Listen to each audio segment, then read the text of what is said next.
12 अगस्त 1997 को मुंबई में ऐसा दिल दहला देने वाला हादसा हुआ कि न्यूज में ये खबर देखने के बाद एक बार के लिए तो बॉलीवुड वालों को विश्वास भी नहीं हो रहा था कि ऐसा कुछ हो भी सकता है। चलो 3D एनिमेशन की मदद से समझो। ये वो मंदिर था जिसमें फेमस टी सीरीज कंपनी के मालिक गुलशन कुमार सुबह 10 बजे पूजा करने पहुंचे थे। लेकिन दिक्कत वाली बात ये थी कि मंदिर के जस्ट साइड में ये जो धूप छाया अपार्टमेंट है, इस अपार्टमेंट के जस्ट सामने एक नाई की दुकान थी और उस दुकान पर ही अंडरवर्ल्ड डॉन दाऊद इब्राहिम द्वारा भेजे गए 3 गैंगस्टर्स मौजूद थे। खैर 15 मिनट बाद 10:15 बजे मंदिर से बाहर आकर गुलशन कुमार साइड वाले धूप छाया अपार्टमेंट के बाहर पार्क्ड अपनी गाड़ी की ओर बढ़ने लगे। वैसे ही तीनों में से एक शूटर ने गुलशन कुमार की कनपट्टी पर बंदूक रखी और बोला, बहुत कर ली पूजा, अब मरने के बाद करना। इसके बाद डॉन दाऊद इब्राहिम के शूटर्स ने वहां पर जो मौत का तांडव किया वो 3D एनिमेशन की मदद से देखकर आपके होश उड़ जाएंगे। अगले कुछ मिनटों में इन तीनों ने 16 गोलियां गुलशन कुमार में दाग दी और पूरी दुनिया को बस एक सवाल के साथ टूटा हुआ छोड़ दिया। सवाल बस इतना सा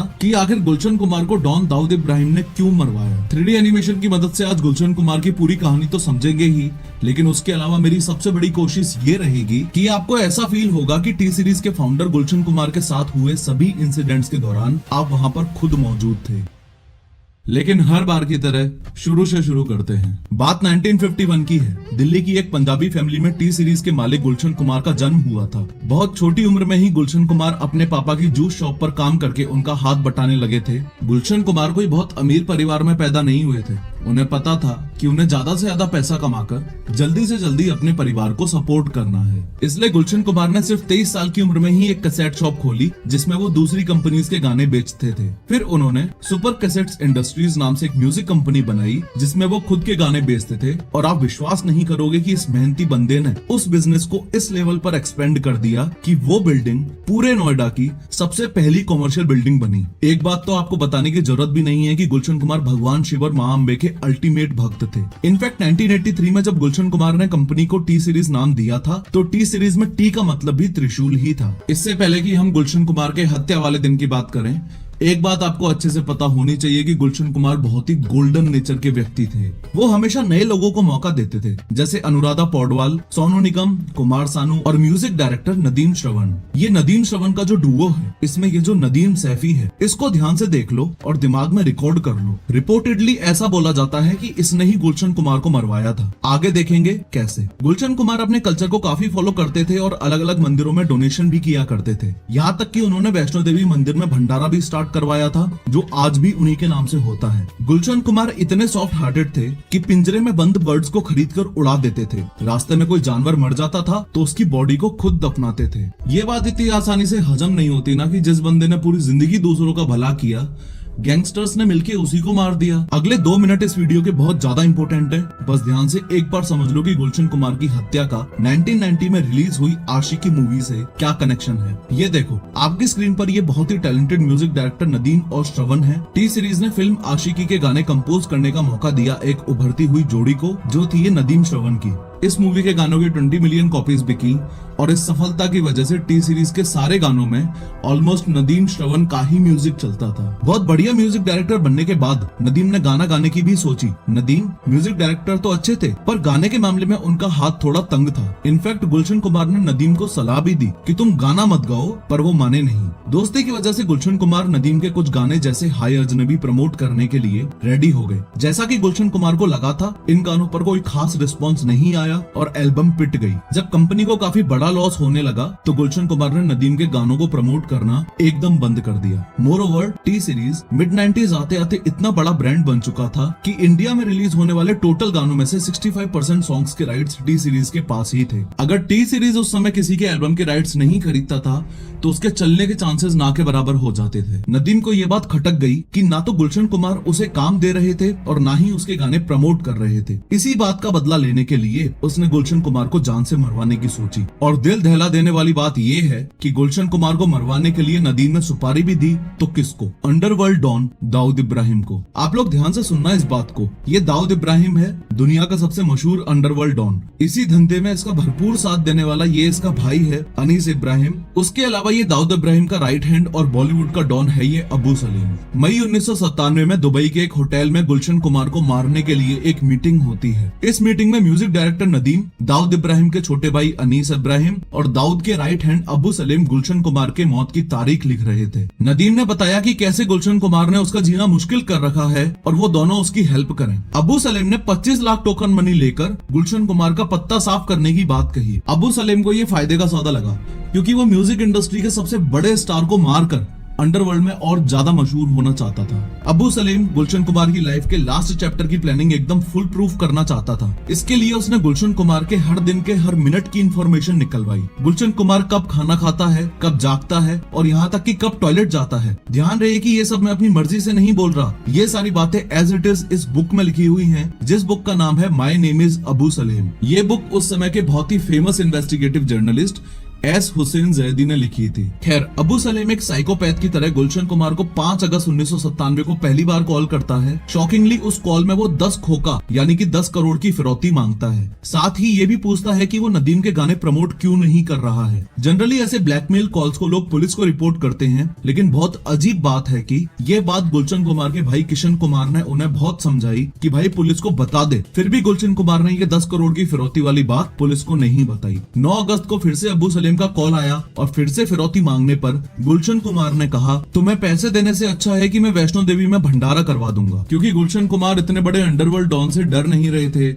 इसलिए अबू सलीम का ईगो हर्ट हो गया और ये बहुत बड़ी दिक्कत वाली बात बनी। गुलशन कुमार के पूरे शेड्यूल को सही से एनालाइज करने के बाद अबू सलीम ने वो मौका ढूंढ ही लिया जब वो अपने काम को अंजाम दे सकता था। और उस मौके के बारे में हम बात करें उससे पहले कुछ इंपॉर्टेंट लोकेशंस को भी अच्छे से समझ लो। ये है गुलशन कुमार का घर, जो कि मुंबई के लोखंडवाला कॉम्प्लेक्स में है। यहाँ से 4 किलोमीटर दूर अंधेरी वेस्ट के जीत नगर में है ये जीतेश्वर महादेव मंदिर, जहाँ गुलशन कुमार रोज पूजा करने जाते थे। और मंदिर से लगभग 5 किलोमीटर दूर है ये कूपर हॉस्पिटल, जहाँ गोलियां लगने के बाद गुलशन कुमार को ले जाया गया। अब आपने लोकेशंस को सही से समझ लिया है तो इस केस को समझने में और भी मजा आएगा। जिस मौके की हम बात कर रहे थे वो मौका था गुलशन कुमार का काम पर जाने से पहले अंधेरी के इस जीतेश्वर महादेव मंदिर में पूजा करने जाना। मंदिर की लोकेशन और माहौल अबू सलीम के शूटर्स को हत्या करने के बाद भाग जाने के लिए इजी लग रहा था। आप लोगों के सामने डेट्स को लेकर क्लैरिटी भी मैं अभी से ही रखना चाहता हूँ। गुलशन कुमार के पास पहली धमकी का कॉल 5 अगस्त 1997 को आया था, दूसरी धमकी का कॉल 9 अगस्त 1997 को आया था और फाइनल अटैक आज के दिन यानी 12 अगस्त 1997 को हुआ था। खैर, फाइनली आज 12 अगस्त 1997 को दिन है मंगलवार का और किसी आम दिन की तरह ही गुलशन कुमार अपने काम पर जाने के लिए तैयार हो रहे हैं। उन्होंने व्हाइट कुर्ता और व्हाइट चप्पल पहनी है। घर से मंदिर जाने के लिए गुलशन कुमार अपनी मरून कलर की मारुति एस्टीन में अपने ड्राइवर रूपलाल सरोज के साथ निकलते हैं। उनकी गाड़ी सुबह 10 बजे जीतेश्वर महादेव मंदिर के बाहर आकर रुकती है। हमेशा की तरह उनका ड्राइवर कार को मंदिर से 6 फीट दूर धूप छाया अपार्टमेंट के बाहर पार्क करता है और गुलशन कुमार गाड़ी से उतरकर मंदिर में जाने लगते हैं। जैसे ही 15 मिनट बाद गुलशन कुमार मंदिर से बाहर आते हैं तो उनका ड्राइवर रूपलाल उनसे रोज की तरह ही पूजा की थाली ले लेता है। इससे पहले कि गुलशन कुमार पर हमला हो, 3D एनिमेशन की मदद से आप अच्छे से समझ लो कि गुलशन कुमार इस मंदिर में गए थे। इसके जस्ट साइड में ये धूप छाया अपार्टमेंट है, उसके जस्ट सामने ये गाड़ी खड़ी हुई है। उसके बाद रोड को क्रॉस करके यहाँ अपार्टमेंट के सामने देखो, इधर ये नाई की दुकान है जिसमें तीनों शूटर्स बैठकर गुलशन कुमार के मंदिर से बाहर आने का इंतजार कर रहे हैं। ये तीनों ही अबू सलीम के बंदे हैं जिनको गुलशन कुमार को मारने का काम सौंपा गया था।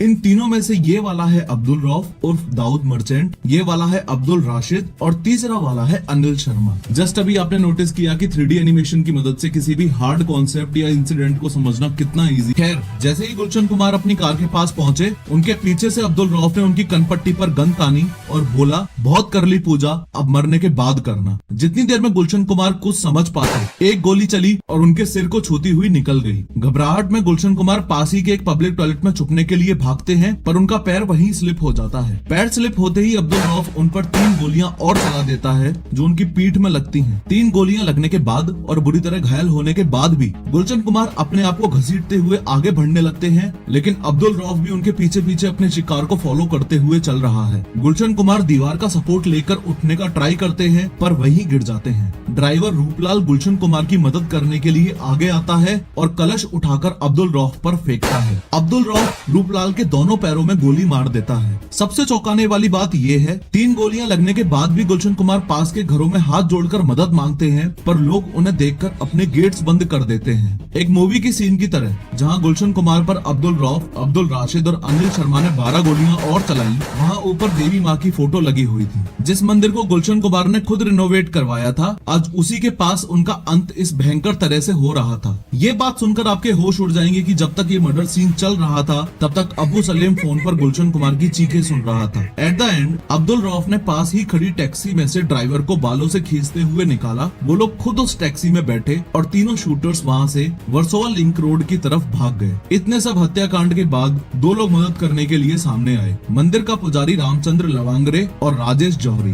गुलशन कुमार और ड्राइवर को उन्हीं की कार में लिटाकर कूपर हॉस्पिटल ले जाया गया। डॉक्टर्स ने बहुत कोशिश की, पर गोलियां बॉडी के इंपोर्टेंट पार्ट्स पर लगी थी और लाख कोशिशों के बाद भी गुलशन कुमार को बचाया नहीं जा सका। अगले दिन ही गुलशन कुमार की बॉडी को लास्ट राइट्स के लिए दिल्ली ले जाया गया। गुलशन कुमार की मौत से पूरा बॉलीवुड ही नहीं, बल्कि पूरा देश ही शॉक में था। सबसे इम्पोर्टेंट बात तो ये है कि रिपोर्टेडली महाराष्ट्र के डीजीपी राकेश मारिया को इस मर्डर की इन्फॉर्मेशन पहले ही अपने खबरी से मिल चुकी थी, फिर भी कोई स्टेप नहीं लिया गया और न ही इस हत्याकांड को रोका जा सका।